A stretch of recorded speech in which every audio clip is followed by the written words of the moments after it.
वनस्पती. ठीक आहे. उपसृष्टी अबीजपत्री, त्यालाच अपुष्प म्हणतो आपण. आणि विभाग 2 कोणता? ब्रायोफायटा.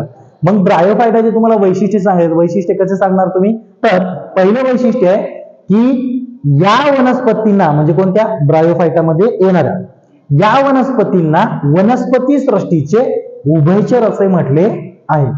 का म्हटलेले?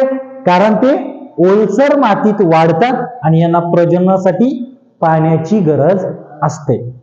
दुसरा मुद्दा, या वनस्पती निम्नस्तरीय आहेत, बहुपेशी आहेत आणि स्वयंपोषी आहेत.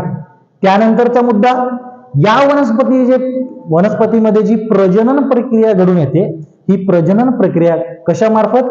बीजाणू निर्मितीद्वारे घडून येते. म्हणजे अगोदर बिया तयार होतात आणि नंतर नवीन झाड तयार होतं.